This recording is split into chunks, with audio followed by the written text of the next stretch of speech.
안녕하세요. 저는 30 중반 초보 엄마입니다. 임신을 하고 출산을 한다는 건 여자로서 또 다른 인생을 살게 되는 일인 것 같네요. 그래도 이제는 누워서 울기만 하던 달이 돌이 지나면서 혼자 걷기도 하고 다 컸구나 하는 생각이 절로 든답니다. 이 정도로 다 키웠다고 하니까 좀 우습기도 하네요. 하지만 요즘에는 어머님도 많이 도와주셔서 어린 딸을 키우는 것이 힘든 것만도 아니고 그저 예쁘기만 하답니다. 친정엄마도 아니고 시어머니가 어떻게 편할 수 있나 이해가 안 가시죠? 저는 처음 시집 왔을 때부터 시댁에 들어와서 어머님을 모시고 같이 살았어요. 매일매일이 전쟁 같았고 내가 왜 이런 결혼을 했나 후회할 때가 한두 번이 아니었죠. 지금이야 어머님도 저에게 잘해주고 남편도 중간에서 다리 역할을 잘하고 있지만 온전하게 살기까지 여러 일이 많았어요. 어머님께 미운 털 제대로 박혔던 저는 숨만 쉬어도 어머니께 타박듣던 때가 있었습니다. 못생긴 며느리가 제삿날에 병난다고 하죠. 아무리 잘 지내보려고 노력을 해도 어머님께 인정받기란 쉽지 않았어요. 제가 왜 시댁이라는 호랑이 굴에서 살게 됐는지 지금부터 사연 한번 풀어보겠습니다. 남편과는 사내 커플로 만나게 됐어요. 보험회사의 내근직이었던 저와 남편은 비밀 연애를 하다가 결혼까지 이어졌어요. 회사에서 아무리 비밀로 연애를 한다고 해도 회사 사람들 중에 모르는 사람이 있었겠어요. 결혼한다고 남편과 제가 회사에 청첩장을 돌렸을 때 직원들도 모두 잘 어울린다면서 축하를 해주더군요. 예비 시댁은 아버님이 일찍 돌아가시면서 어머님과 남편 그리고 도련님 이렇게 세 식구뿐이었어요. 그런데 도련님이 지방에 취업을 하게 되면서 남편과 어머님 단 둘이서만 살고 있었어요. 그래서인지 남편은 어머님 사랑이 끔찍했죠. 왜 그랬는지 모르겠지만 그때는 남편이 참 가정적인 사람이라고 생각했답니다. 여자들 사이에서 그런 말 있지 않나요? 남자가 자기 친엄마한테 하는 행동을 보면 부인의 미래가 보인다는 말 말입니다. 어머니한테 잘하는 남자가 부인한테도 잘한다는 말인데 저는 남편을 보면서 행복한 가정을 만들게 될 줄 알았어요. 그런데 어머님이 제게 생각지도 못한 제안을 하기 전까지 말입니다.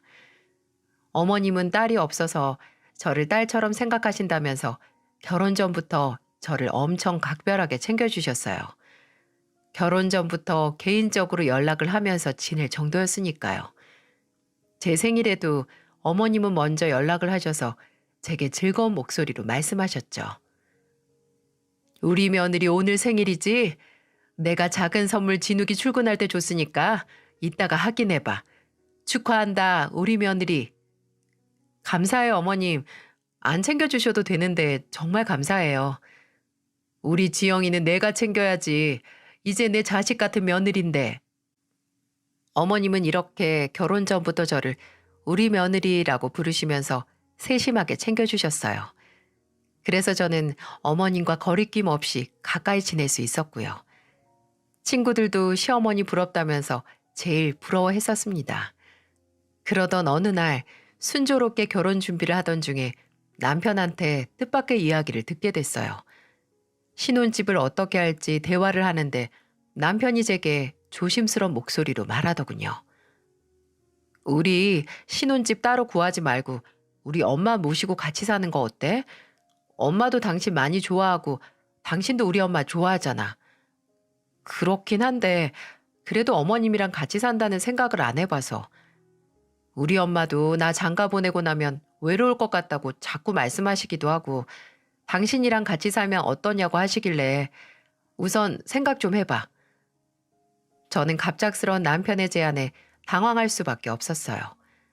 솔직히 어머님이랑 친하게 지내는 거랑 같이 사는 건 완전히 다른 문제 아닌가요? 아무리 생각해도 제가 잘 살 수 있을까 걱정이 앞서기 시작하더군요. 물론 어머님이 살뜰하게 챙겨주시고 자식처럼 정말 잘해주긴 하셨어요.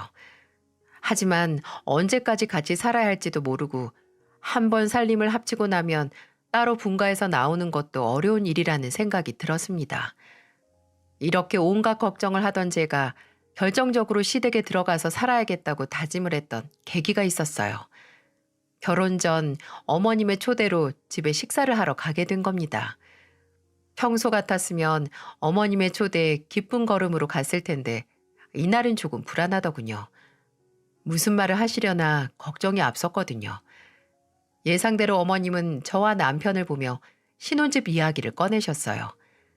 난감한 상황에 이러지도 저러지도 못하고 있었는데 어머님이 대뜸 제 손을 잡으며 말씀하셨어요. 내가 정말 딸이다 생각하고 잘해줄게.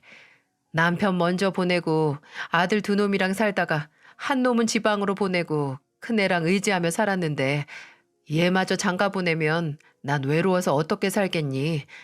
말년에 너무 외롭게 살면 내 인생 불쌍하지 않겠어?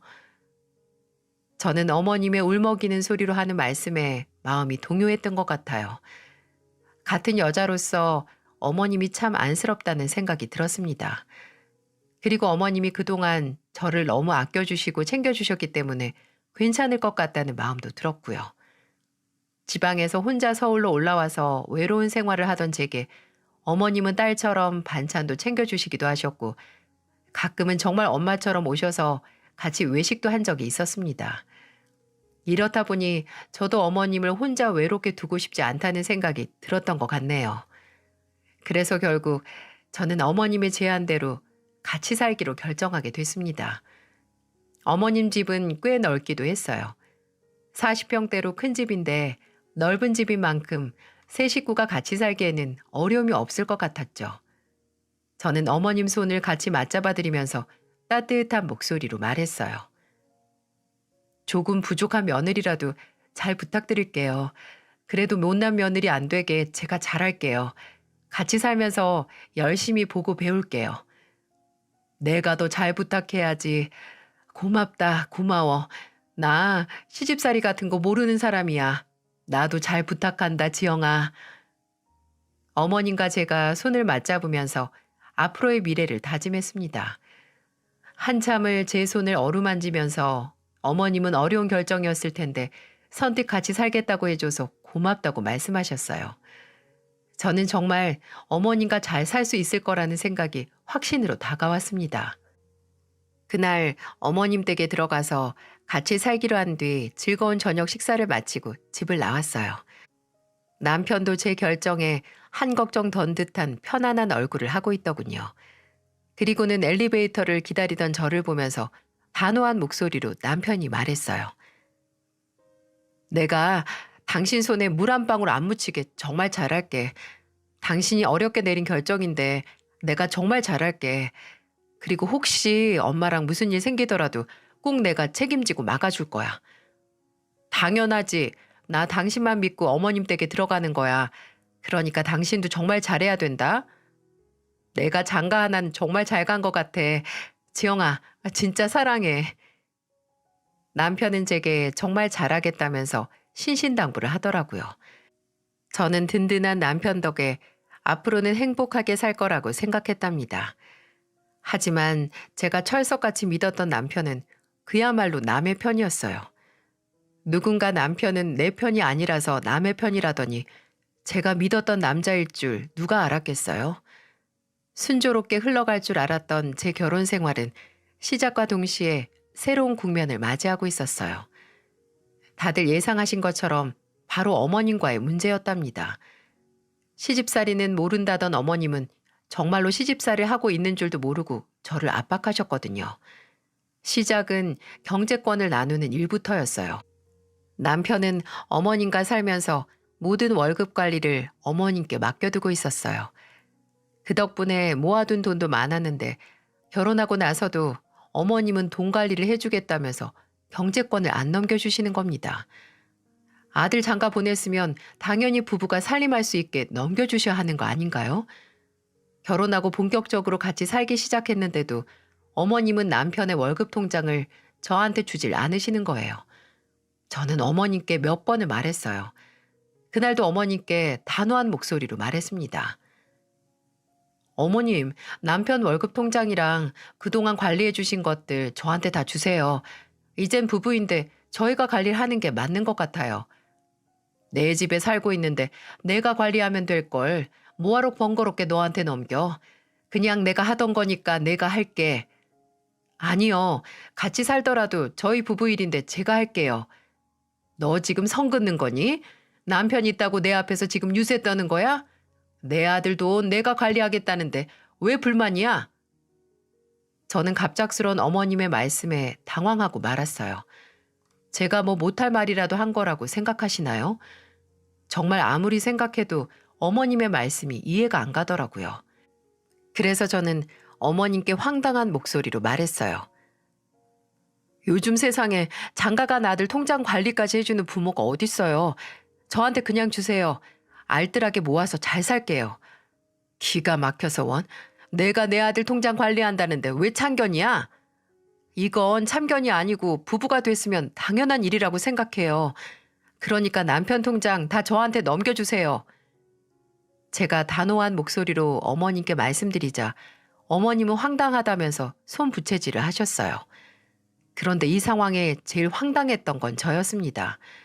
왜냐하면 이 모든 상황을 지켜보던 남편은 그야말로 강 건너 불구경이었거든요. 진짜 어이가 없더라고요. 결국 남편 통장을 어머님으로부터 받아온 건 저였습니다. 그래서였을까요? 어머님과 제 사이는 급격하게 틀어지기 시작했죠. 그런데도 남편은 천하태평이었어요. 세상에 믿을 놈 하나 없다지만 남편만큼 믿을 구석 없는 사람이 또 있을까 싶었답니다. 제가 임신을 하고 출산하기까지 어머님과 미묘한 신경전을 하면서 매일같이 아슬아슬한 하루를 지내고 있었죠. 그러다가 제가 출산을 앞두고 육아휴직을 하면서 어머님과 둘이 보내는 시간이 늘어나게 된 겁니다. 딸 출산 후 산후조리원을 나와서 집으로 오자마자 어머님의 싸늘한 시선을 받아야만 했습니다. 한창 몸조리 신경을 쓸 시기에 어머님 눈치까지 봐야 했어요. 분명 애를 낳고 쓴 출산휴가였는데 집안일 하려고 집에서 쉬는 것 같았어요. 어머님은 저를 보면서 늘 살림 타령을 하셨죠. 아이를 낳아본 사람들은 아시겠지만 출산하고 제 몸을 챙기는 것보다 애랑 씨름하는 게 더 힘들지 않나요? 밤새도록 딸이랑 씨름을 하다가 새벽에 겨우 잠들었는데 어머님은 저희 부부 방문을 노크도 없이 벌컥 열고 들어와서는 제게 소리를 지르며 말씀하셨어요. 너는 아침에 남편 출근하는 건 보고 자는 거야? 참 팔자도 좋다. 밤에는 밤이라고 자고 아침에는 그냥 퍼질러 자네 아주. 당장 일어나서 밥상 안 차려? 어머님, 저 새벽에 겨우 잤어요.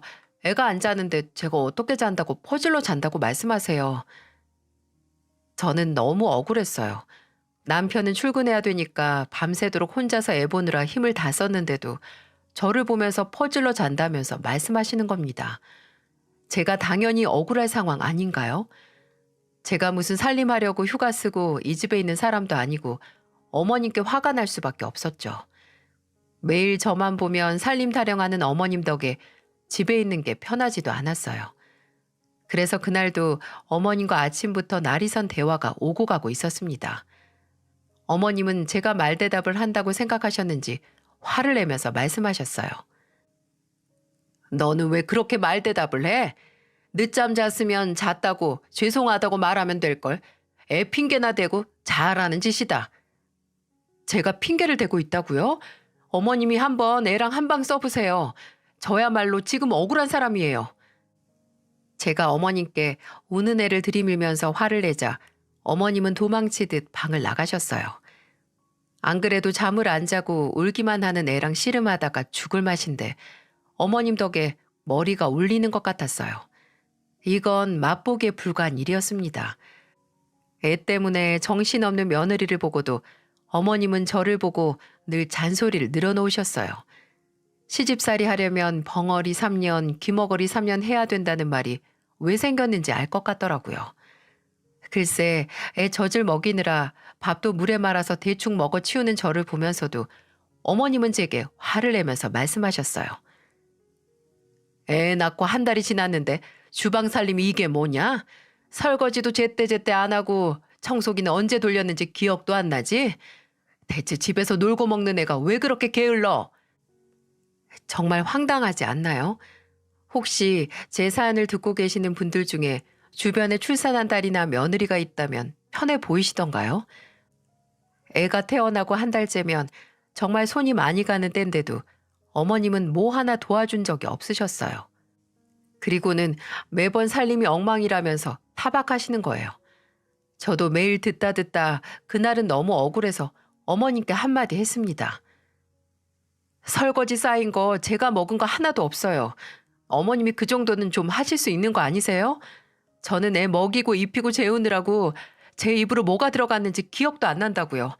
제가 할 일은 알아서 할 테니까 어머님도 좀 도와주세요. 제가 힘이 쭉 빠진 목소리로 어머님께 말하자 어머님도 할 말이 없으셨는지 그냥 방으로 들어가셨어요. 어머님 뒷모습을 보는데 대체 언제까지 이래야 되나 머리가 아파왔어요. 그런데 상황이 이 지경까지 왔는데도 남편은 천하태평이었죠. 아무리 어머님과 있던 일들을 털어놔도 남편은 잘 대화로 풀어보라고 남의 얘기하듯 듣는 겁니다. 남편은 무슨 말을 해도 금방 괜찮아질 거라면서 말하는 거예요. 진짜 결혼 전 내 남편이 맞나 싶었답니다. 그렇다고 시간이 흘러서 괜찮아진 게 있는 줄 아시나요? 괜찮아지기는커녕 어머님의 의심은 날이 갈수록 심해져만 갔습니다. 제가 정말 집에서 팔자 좋게 놀고 먹기만 했다면 억울하지라도 않았을 거예요. 하루 종일 울던 애를 겨우 재우고 거실에 앉아 있는데 어머님이 저를 보면서 할 말이 있다는 듯 다가오셨어요. 딱 봐도 제게 또 무슨 트집을 잡으려고 왔구나 싶었죠. 어머님은 제 앞에서 팔짱을 끼고 서서 저에게 쏘아붙이듯이 말씀하셨어요. 나한테 가져간 우리 아들 통장 좀 이리 줘봐. 얼마나 관리 잘했나 보게. 살림도 엉망인데 통장 관리는 잘하는지 내가 봐야 할 거 아니야? 걱정 마세요. 저도 돈 관리 잘하고 있어요. 그러니까 한번 보자니까. 이리 내놔봐. 내가 내 두 눈으로 봐야겠으니까. 무슨 유치원 다녀온 애가 엄마한테 알림장 검사라도 받듯이 통장 내놓으라면서 화를 내시는 거예요. 그리고는 제게 통장 보여달라고 악을 쓰시는 게 기가 막히더군요. 정말 저를 다채롭게 시집살이를 시키면서 괴롭히셨죠. 시집살이 모른다던 어머님은 어디서 배워라도 오신 것처럼 저한테 집요하게 화를 내셨습니다. 그래서 저는 결국 어머님께 핸드폰을 열어서 통장 내역과 적금들을 보여줬어요. 그런데 어머님은 저를 노려보며 말씀하셨어요. 아니 너는 왜 이것밖에 못 모았어?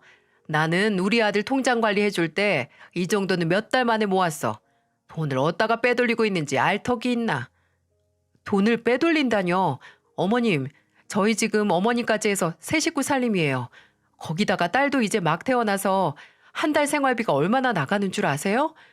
어머님이 먹고 입는 비용도 포함을 하셔야죠.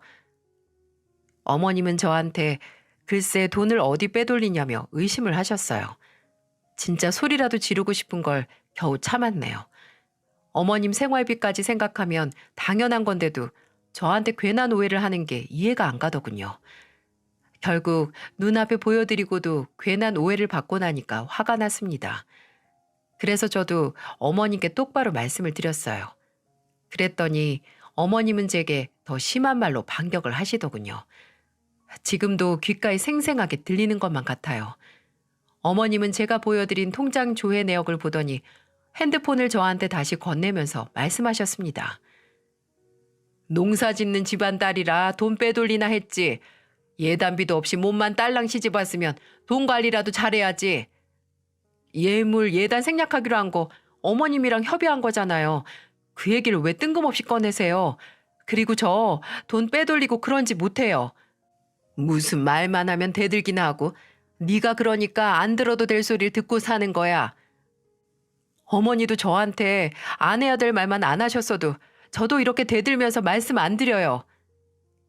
저는 끝까지 어머니께 마지막 한마디까지 하면서 응어리를 쏟아냈어요. 이렇게 한다고 제 속은 편했겠습니까?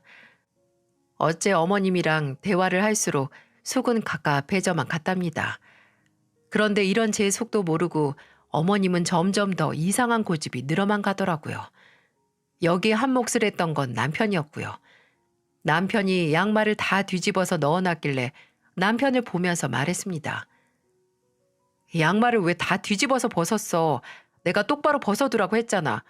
이게 다 2번 손가게 하는 일이라니까. 아, 맞다. 내가 또 깜빡했네. 미안해. 내가 다시 제대로 해둘게. 남편은 제 말이 끝나자마자 달려와서 양말을 제대로 뒤집어 놓기 시작하더군요. 그런데 어머님은 그 모습이 괘씸했는지 거실에서 저희를 지켜만 보고 계셨어요. 그러다 남편이 양말을 하나씩 제대로 두는 모습을 보면서 걸어오면서 말했습니다.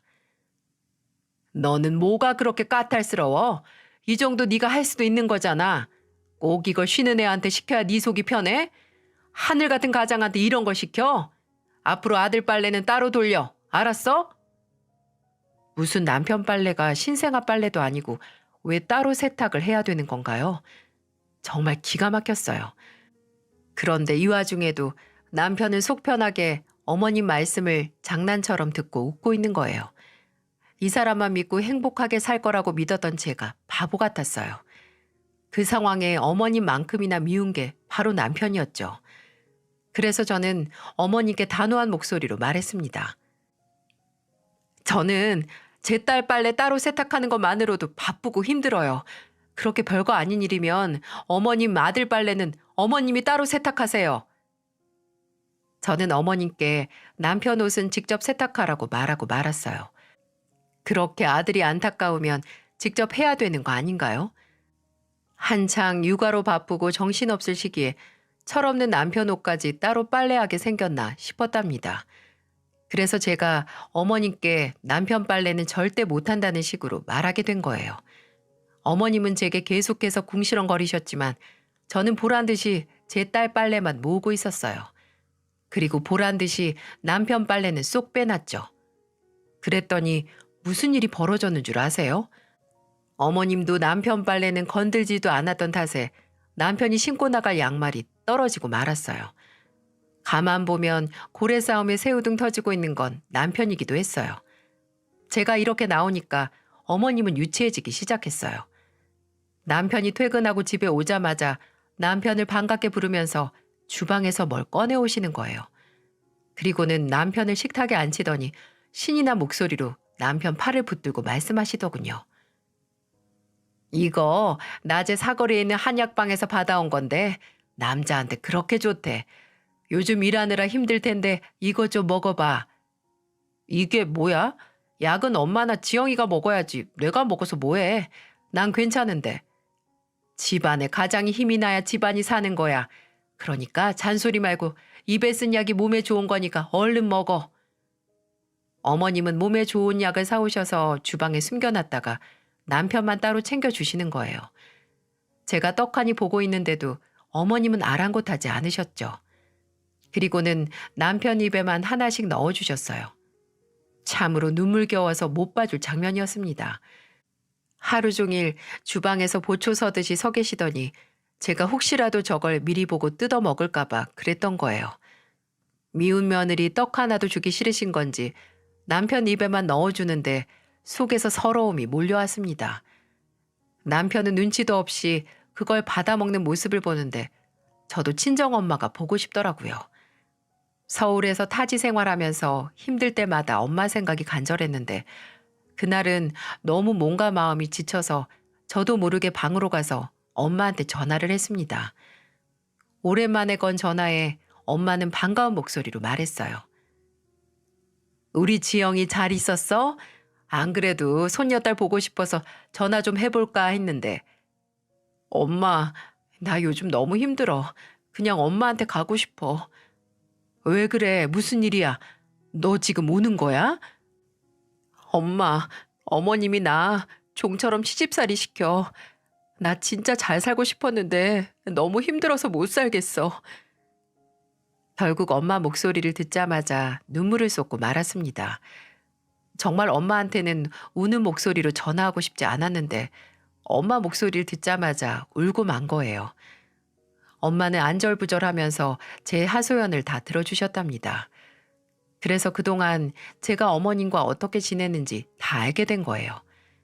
그래도 오랜만에 친정엄마 통화를 하고 나니까 속이 다 시원했어요. 그동안 시댁에서 겪었던 서름을 모두 다 털어놨죠. 그런데 이날 이후 저는 생각도 못한 일이 벌어지고 있었어요. 그날도 어김없이 딸과 정신없는 하루를 보내고 있었는데 엄마에게서 마침 전화가 왔어요. 괜히 제 걱정을 하나 싶어서 얼른 받아봤죠. 그랬는데 엄마가 제게 힘이 없는 목소리로 말했습니다. 지영아, 내가 허리를 다치는 바람에 일도 못하고 꼼짝없이 누워있지 뭐냐. 이번 주 주말에 사위 데리고 한번 내려와. 주말에? 내가 갈 수 있나 한번 물어볼게. 내가 미리 전화해서 다 얘기했어. 사위도 이번 주에 올 수 있다고 하던데 주말에 둘 다 왔다 가라. 갑자기 허리를 다쳤다는 엄마의 말에 걱정이 앞섰어요. 그래서 주말이 되기만을 손꼽아 기다렸고 주말이 되자마자 서울에서 지방으로 차를 타고 꼬박 3시간에 걸려서 내려갔습니다. 남편은 장모님 많이 다친 거 아니냐면서 걱정스럽게 말했어요. 저도 내심 걱정스러운 마음에 몸에 좋다는 건 다 챙겨서 내려갔죠. 3시간이 걸려서 도착한 친정집에 들어가자마자 허리에 보호대를 차고 있는 엄마가 보이더군요. 저는 엄마를 보자마자 당황한 목소리로 말했습니다. 어쩌다가 허리가 이렇게 다쳤어. 그러니까 내가 몸조심 하랬잖아. 일하다가 다쳤어. 내가 뭐 놀다가 다쳤겠어? 아프니까 너도 보고 싶고 우리 사위도 생각나더라고. 오늘은 사위가 좀 도와줘야겠어. 자네가 장인어른 좀 도와줘. 요령은 알려주면 금방 할 텐데. 엄마는 남편을 보면서 아빠랑 같이 모내기를 하라고 말했어요. 그런데 남편은 평생 사무실에서만 일하던 사람이 엄마의 말을 듣자마자 할 수 있다면서 큰 소리를 치는 겁니다. 그래도 못하겠다고 뒤로 빼는 것보다야 뭣도 모르고 모내기 하겠다고 달려드는 게 낫다 싶었어요.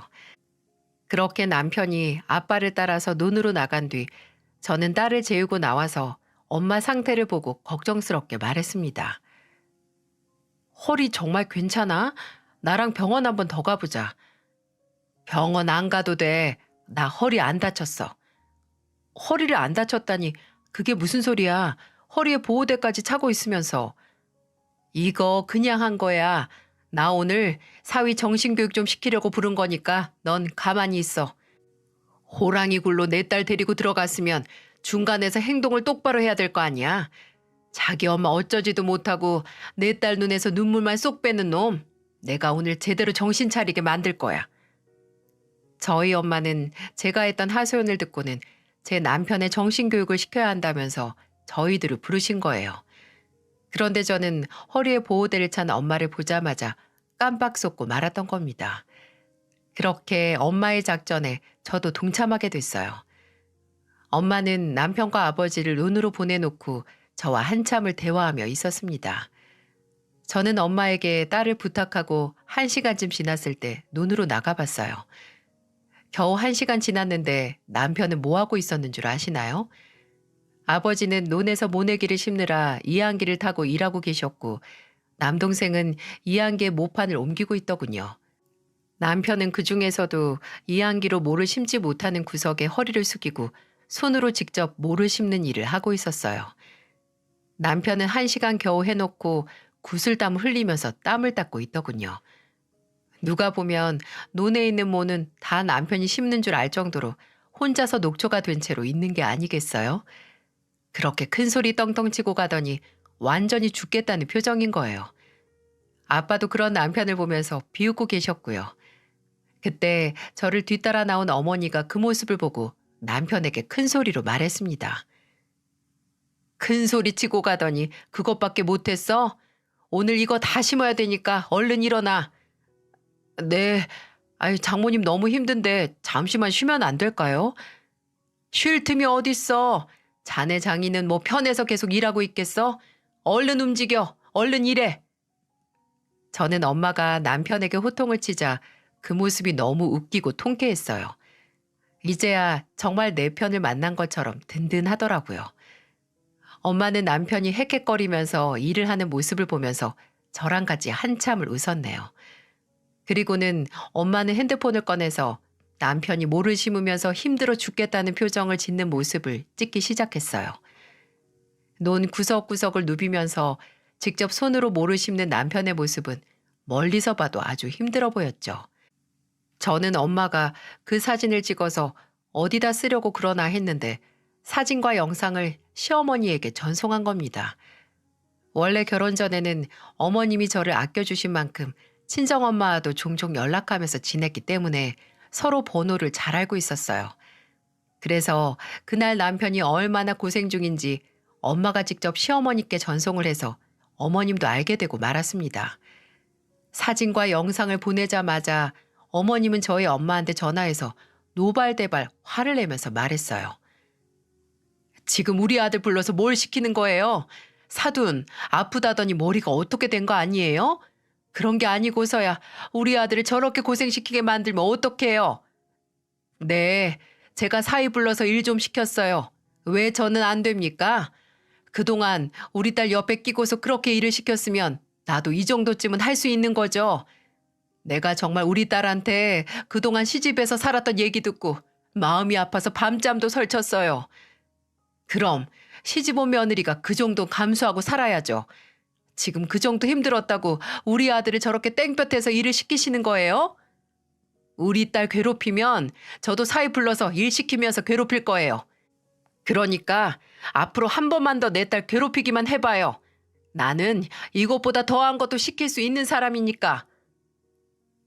엄마는 시어머니에게 소리를 지르면서 할 말을 쏟아내고 전화를 끊어버리더군요. 저는 엄마를 보자 세상에 천군만마를 얻은 듯 어깨가 으쓱해졌어요. 그동안 어머님의 핍박과 무시에 제가 많이 지쳐 있었나 봅니다. 엄마의 계획대로 남편은 그날 하루 종일 허리 한번 제대로 못 펴고 모내기 일을 했어요. 그렇다고 어머님처럼 좋은 건 친자식만 챙기지 않고 남편도 불러서 밥을 한 상 차려줬습니다. 오랜만에 남동생까지 모여서 삼겹살을 먹게 됐어요. 하루 종일 고생했던 아빠도 그날 온 가족이 모여서 즐거워 보이셨어요. 남동생도 엄마의 부름을 받고 올라와서 일한다고 고생했더니 술도 달다면서 즐겁게 말하더군요. 남편은 저녁까지도 몸이 아픈지 죽을 상을 하고 앉아 있었어요. 그렇게 온 가족이 오랜만에 밥상 앞에 둘러앉았고 아빠는 남편에게 술을 한 잔 따라주면서 말했어요. 사무실에서 일하다가 밖에서 일하려니까 죽을 맛이지? 고생했어. 아닙니다. 장인어른이 고생 많으셨죠. 이렇게 힘든 일인 줄 알았으면 제가 종종 내려올 걸 그랬어요. 힘든 거 이제라도 알았으면 앞으로 자주 좀 내려와. 사위 하나 있으면 뭐해? 꼬다둔 보리자루 마냥 쓸모가 없는 걸. 아빠는 남편을 보면서 자주 좀 오라면서 말했습니다. 남편은 속 없는 사람처럼 허허실실 웃으면서 말했어요. 그러자 엄마는 그 모습이 못마땅했는지 잔을 탁 내려두면서 말했습니다. 자네, 그동안 우리 집 모내게 하는 집이라고 은근히 무시했지? 우리 이렇게 힘들게 돈 벌어서 내 딸 귀하게 키운 사람들이야. 그러니까 잘 좀 챙겨. 사무실에서 편하게 돈 버는 거랑 다르다고 무시하지 말고. 아유, 그럼요. 제가 더 잘할게요. 장모님 걱정 안 하시게 제가 잘하겠습니다. 남편은 오늘 이 자리가 왜 만들어진 건지 눈치도 못 채는 것 같았어요. 그러자 옆에 있던 남동생이 매형한테 술 한 잔 따라주겠다면서 술병을 들었어요. 그러자 남편도 술잔을 들면서 기분 좋게 남동생이 따라주는 술을 받았습니다. 그러자 남편은 살짝 술이 오른 목소리로 신이 나서 말하더군요. 오랜만에 처남이 술도 따라주니까 오늘 일한 보람이 있네. 처남 오랜만에 봤는데 일하느라고 고생 많았어. 아유, 매형도 고생했죠. 그런데 일은 여기 내려와서만 하시나 봐요. 집에서도 할 일을 잘 하셔야 할 텐데. 무슨 일? 내가 회사 다니느라고 집안일 신경 쓸 틈이 없어. 너무 바빠. 아무리 바빠도 우리 누나가 어떻게 지내는지는 잘 봐야죠. 원래 고부 갈등은 남편이 하는 만큼 쉽게 풀릴 수 있는 거예요. 오늘 한 잔 드시고 그동안 소홀했던 거 앞으로 더 잘해주세요. 우리 누나 매형 믿고 결혼한 거잖아요. 내가 잘하려고 하긴 했는데 에휴, 마음처럼 잘 안 되네. 남편은 남동생이 따라주는 술을 마시면서 멋쩍은 듯 웃었습니다. 그렇게 한 잔, 두 잔 술을 마시던 남편은 취기가 좀 오른 듯 보였어요. 그리고는 남편이 어땠는 줄 아시나요? 남동생이 따라준 술을 마시고 애처럼 엉엉 울기 시작하는 거예요. 저는 처음 보는 남편의 모습을 신기하게 보고 있었죠. 남편은 한참을 혼자 엉엉 울더니 울먹이는 목소리로 저희 엄마를 보면서 말하더군요. 장모님, 제가 죽일 놈입니다. 저도 그동안 저희 엄마 말리려고 엄청 노력했어요. 모르시겠지만 저희 엄마가 아버지 돌아가시고 얼마나 성격이 꼬장꼬장해졌는지 몰라요. 가끔은 아들인 저도 무서워서 말을 못 걸 정도예요. 그래서 제가 더 잘하고 싶었는데 죄송해요. 엄마는 남편이 대성통곡을 하면서 하소연을 하니까 당황한 눈치였어요. 어색하게 등을 다독여주면서 달랬는데도 남편은 눈물을 그칠 줄 몰랐어요. 그래서 엄마가 남편을 달래주다가 한마디 하면서 말했습니다. 그러니까 자네도 이렇게 감당 못할 만큼 어려운데 내 딸은 어떻겠어? 그러니까 앞으로 중간에서 잘 좀 해봐. 나는 자네가 몰라서 못했다고 생각해. 이제 알았으니까 앞으로는 잘할 거잖아. 그렇지? 그럼요. 장모님, 저 한 번만 더 믿어주세요. 제가 지영이 눈에서 눈물 안 나게 정말 잘할게요. 남편은 갑자기 엄마한테 큰절을 하면서 걱정 말라고 하더군요. 그 모습을 보자 아빠도 남동생도 큰 소리로 웃었습니다. 엄마도 남편을 보면서 호탕하게 웃으셨고요. 그날 저녁 삼겹살도 푸짐하게 먹고 오랜만에 온 가족이 시원하게 웃을 수 있는 저녁이었어요. 그리고 마지막에 남편은 저희 가족들 앞에서 다짐을 하듯 큰 소리로 외쳤어요. 장모님, 장인어른, 제 딸과 지영이 앞에서 한 점 부끄러움 없는 아빠, 남편이 되겠습니다. 저 한 번만 더 믿어주세요. 그렇게 남편의 다부진 외침 속에 시골의 밤이 깊어갔어요. 다음 날 다시 서울로 올라가는 저희를 배웅해주면서 엄마는 저에게 신신당부를 하더라고요. 또 무슨 일 있으면 숨기지 말고 말하라면서 저에게 당부를 하셨죠. 그리고 남편을 불러서 정신 똑바로 차리고 중간에서 잘하라면서 당부도 하셨고요. 이렇게 혹독하게 배우고 온 남편이 어떻게 변했을 것 같으신가요? 사람 쉽게 안 변한다고 남편도 비슷했을 것 같지 않으신가요? 하지만 제 남편은 한 번 제대로 배우고 나니까 누구보다 제일 든든한 남편으로 변해 있더군요. 시골에서 다시 서울로 올라온 저와 남편을 보자마자 남편을 보시더니 어머님이 저를 보면서 쏘아붙이듯 말했어요. 우리 아들은 땡볕에서 축구도 안 하는 애를 데리고 모내기를 시켜? 넌 정신이 있는 거냐 없는 거냐? 저는 어머님의 호통에 어이가 없었어요. 그래서 제가 한마디 하려고 했는데 저는 한마디도 못했네요. 어머님이 무서워서 못했던 게 아니라 남편이 나서서 어머님께 대답을 했거든요. 엄마, 나 땡볕에서 농구는 열심히 했어. 이런 일 별것도 아닌데 괜히 유난 좀 부리지 마. 그리고 며느리 데리고 살면서 별일 다 시켰는데 나도 처갓집 가서 일해야 공평한 거지.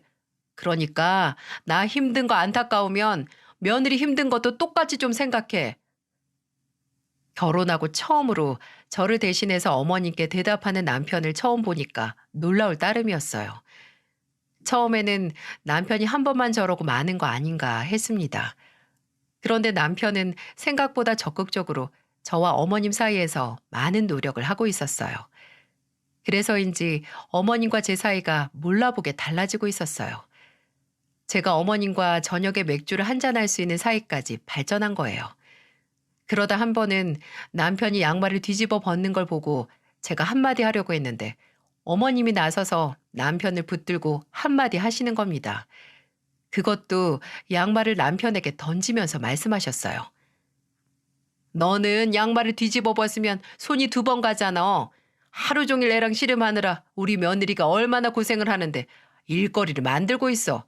양말 다시 정리해. 한 번만 더 뒤집어 벗으면 너는 네 양말 손빨래해서 신고 다녀. 저 대신 어머님이 남편에게 이렇게 말씀하시는 겁니다. 이게 믿겨지시나요? 어머님은 그렇게 저의 든든한 편이 돼주셨어요. 남편도 이런 변화가 싫지 않은지 웃으면서 미안하다고 말하더군요. 정말 놀라운 변화 아닌가요? 저는 남편의 노력 덕분에 어머님과 둘도 없는 사이가 됐어요. 아마 시어머니랑 같이 사는 며느리들 중에 제가 제일 즐겁게 지낼 것 같다는 생각이 들 정도랍니다. 옛말에 미운 열사위 없고 고운 외며느리 없다는 말이 있잖아요. 며느리는 아무리 잘해도 예쁨 받는 게 하늘의 별 따기라는데 그러고 보면 요즘 참 복받았다는 생각이 드네요.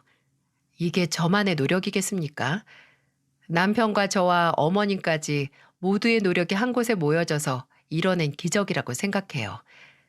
가족도 여럿이 사는 건데 다 같이 노력해야 화목해지는 거라고 생각합니다. 제가 이렇게 긴 사연을 쓰는 동안 저 대신 육아에 힘써주는 어머님을 떠올리니까 또 흐뭇해지네요. 절대 안 변할 것 같던 어머님도 변한 걸 보면 다른 가정에도 저와 같은 기적이 이뤄질 거라고 믿습니다. 그러니까 저와 비슷한 고민이 있는 분들 모두 대화로 잘 풀고 가정의 평안이 깃들기를 바랄게요. 감사합니다.